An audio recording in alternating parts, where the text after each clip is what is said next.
One.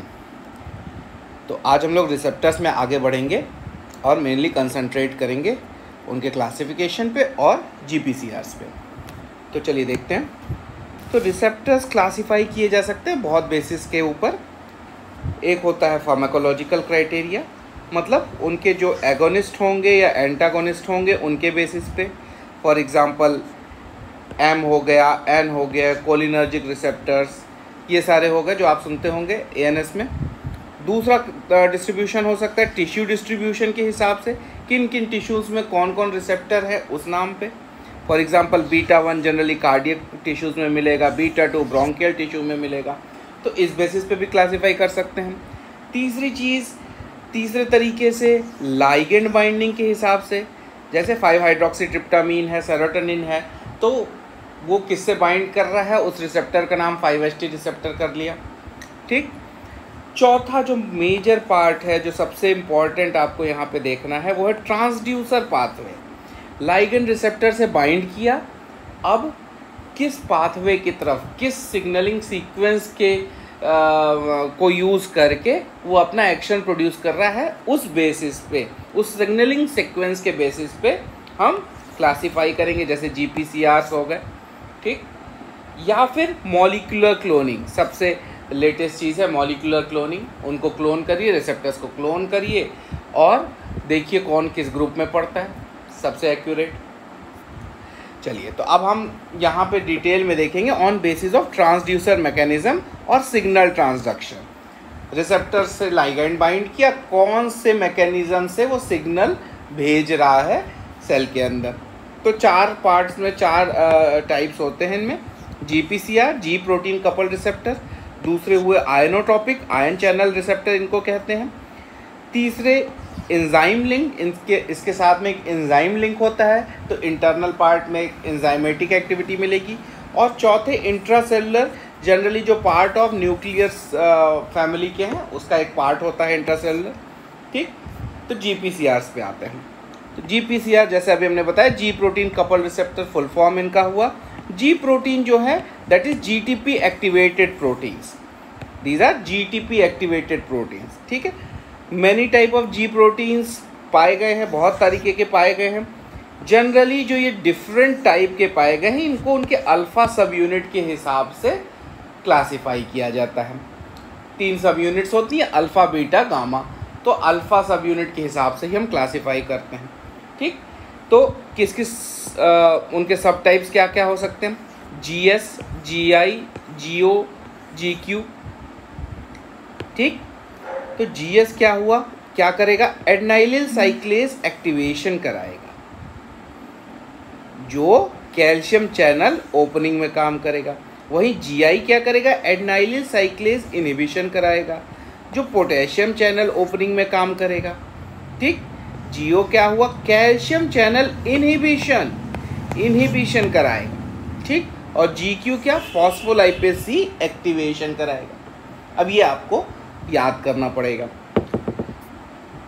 अब चलिए, अब हम देखते हैं जीपीसीआरस के स्ट्रक्चर्स पे, उनकी एक्टिविटी पे। ठीक। तो इतना हमने अभी समझ लिया कि अल्फ़ा सब यूनिट बहुत इंपॉर्टेंट है, उसी के बेसिस पे वो डिफरेंट फंक्शंस परफॉर्म कर सकते हैं। ठीक है। अल्फ़ा, बीटा, गामा में अल्फ़ा सब यूनिट सबसे इंपॉर्टेंट हो गई। तो चलिए, जीपीसीआर हम कहते हैं हेप्टाहेलिकल, 7 हेप्टाहेलिकल स्ट्रक्चर्स होते हैं। ठीक है। 7 हेप्टाहेलिकल या फिर हेप्टाहेलिकल कहिए। हेप्टा मतलब ही 7 हो गया, तो हेलिकल मतलब हेलिक्स हो गया।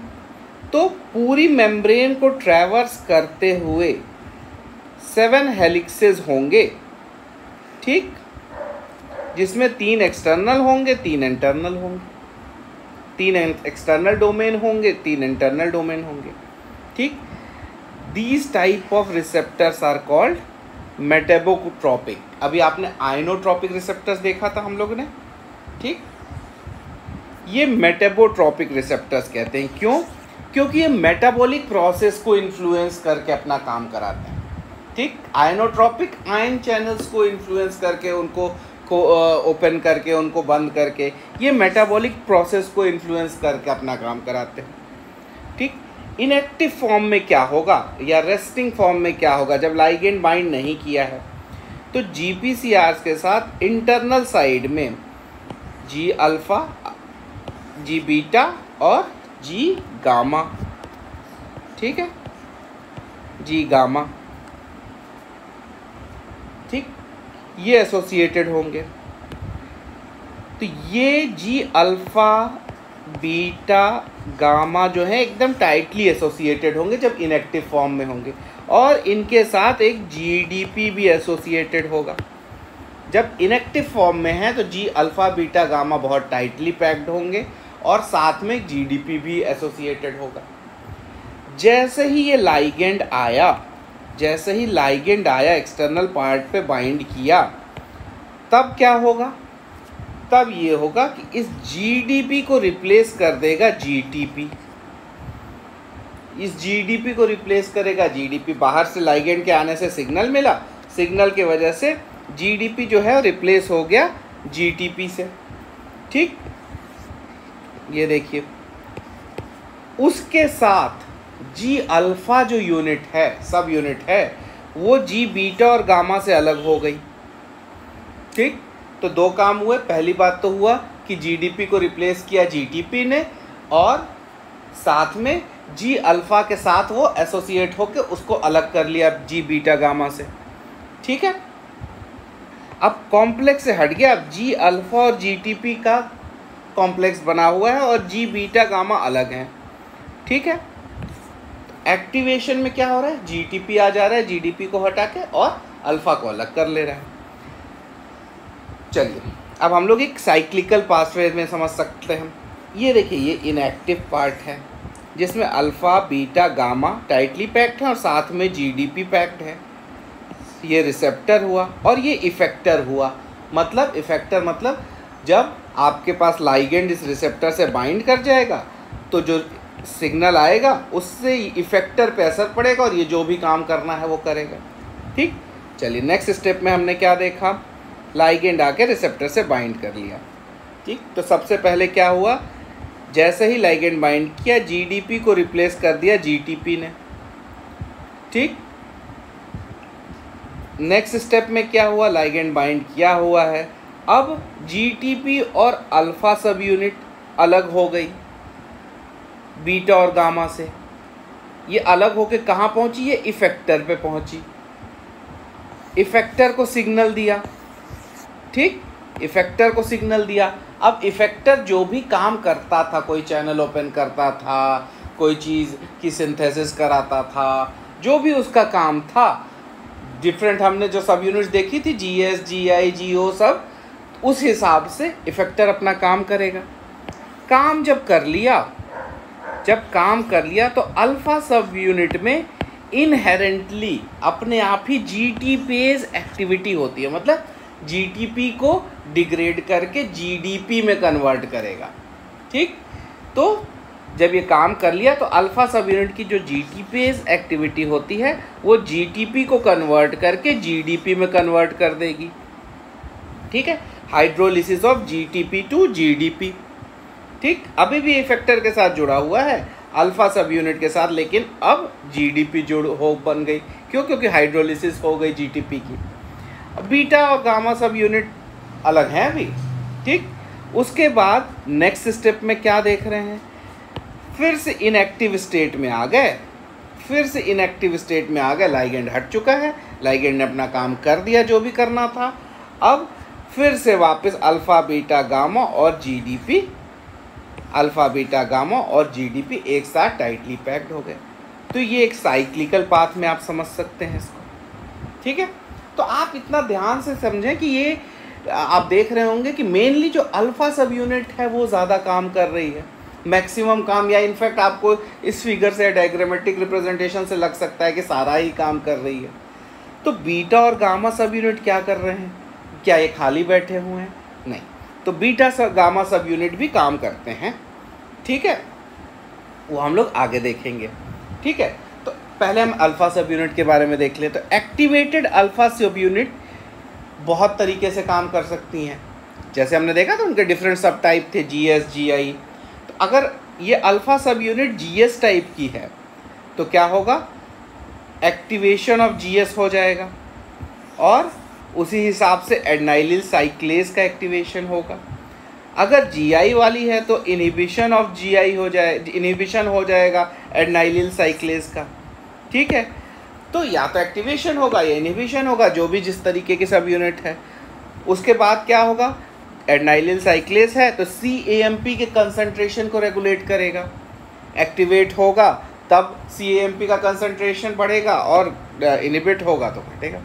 चलिए, तो CAMP के कंसंट्रेशन को रेगुलेट करेगा एडेनाइलिल साइक्लेज, घटाएगा या बढ़ाएगा। उसी के हिसाब से बढ़ने घटने के हिसाब से प्रोटीन काइनेजेस बढ़ेंगे घटेंगे।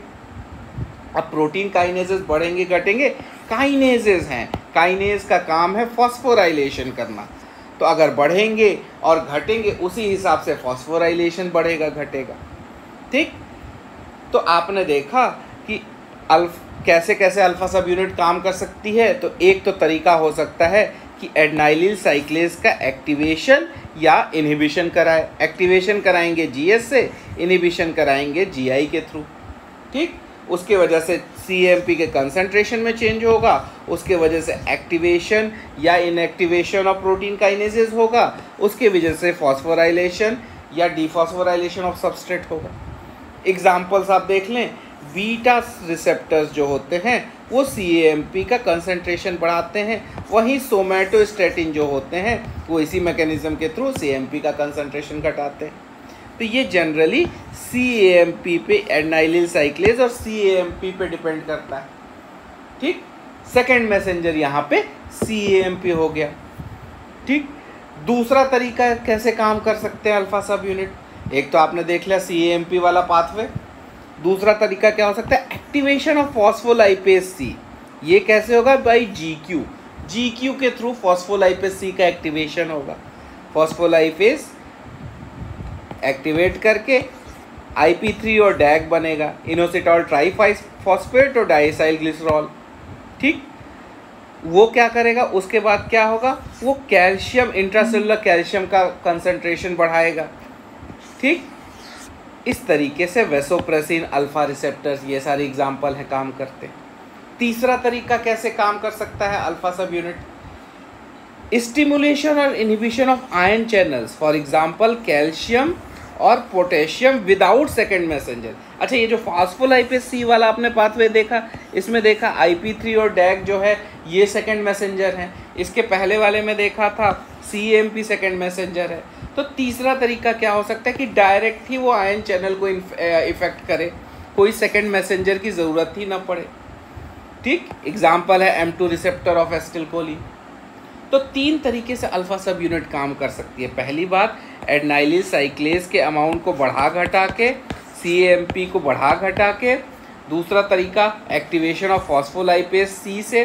तीसरा तरीका, स्टिमुलेशन और इनहिबिशन ऑफ आयन चैनल से। ठीक है, तो ये इन जनरल GPCRs की फंक्शनिंग होगी। ठीक, तो कुछ पॉइंट्स जो इम्पोर्टेंट हैं, जो स्पेसिफिक हैं, वो हम देख लेंगे। For example CAMP, IP3, DAG, ये तीनों, ये सारी चीज़ें सेकंड मैसेंजर हैं। ठीक, वहीं कैल्शियम वो सेकंड और थर्ड मैसेंजर की तरह काम करता है। ठीक है, अगर आपको सेकंड और थर्ड मैसेंजर क्या होते हैं नहीं आता है तो कभी मैं किसी सेशन में उनको डिस्कस कर लूँगा।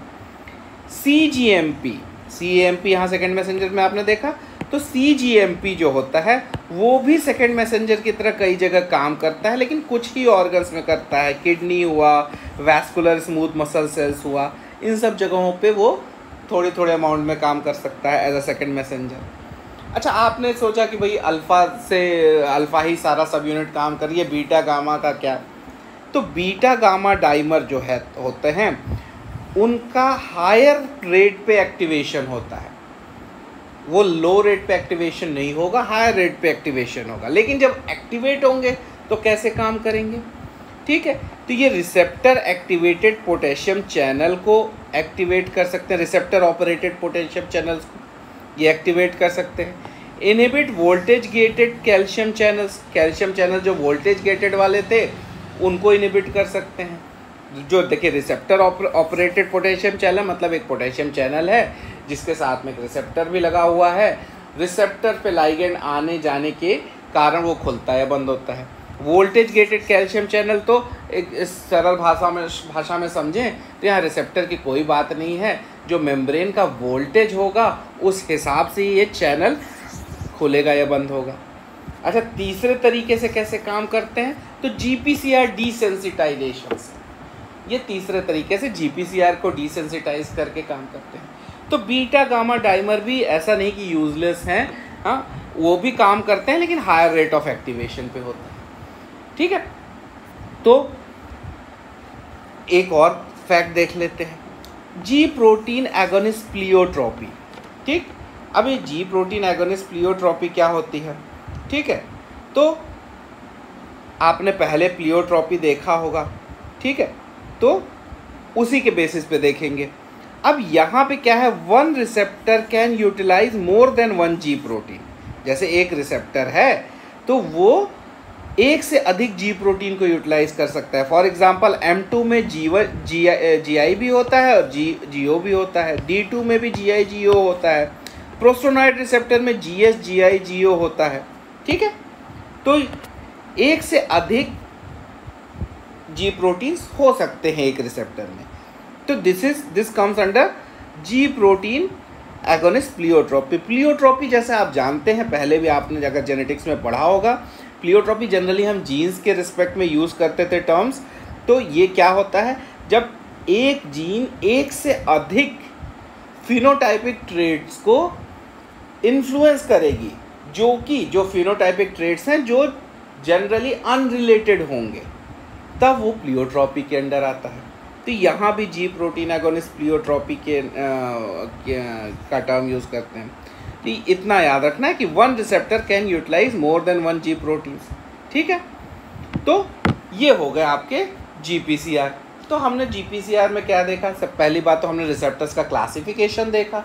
उसमें हमने देखा कि ट्रांसड्यूसर मैकेनिज्म के बेसिस पे अगर हम क्लासीफाई करते हैं तो GPCRs आते हैं, आयन चैनल रिसेप्टर्स आते हैं, एंजाइम लिंक्ड रिसेप्टर्स आते हैं, ठीक है, एक्सेट्रा एक्सेट्रा।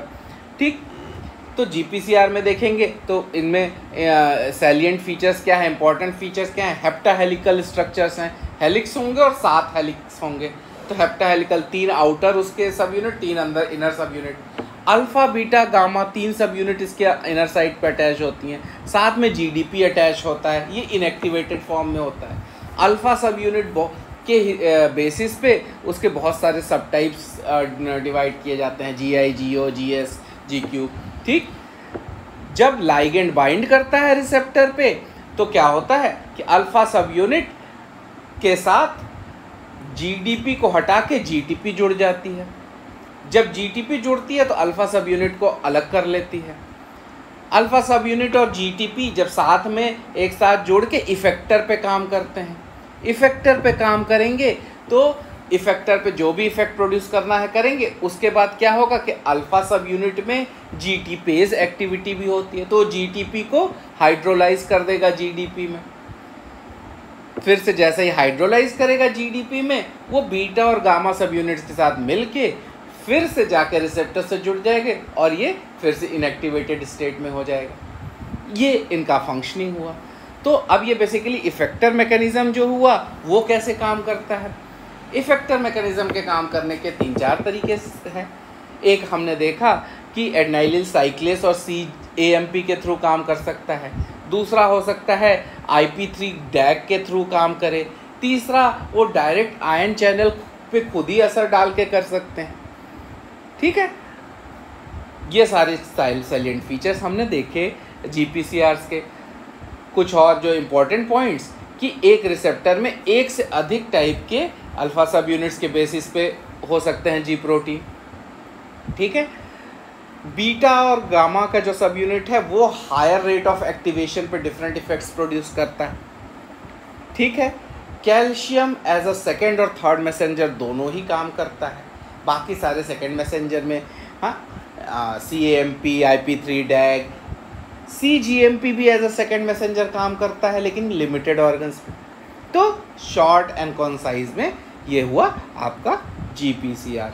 ठीक है, तो चलिए अगले सेशन में बाकी हमने सारे कवर कर लेने हैं रिसेप्टर्स के सब टाइप्स। तब तक के लिए थैंक यू। लाइक करिए, शेयर करिए, सब्सक्राइब कीजिए।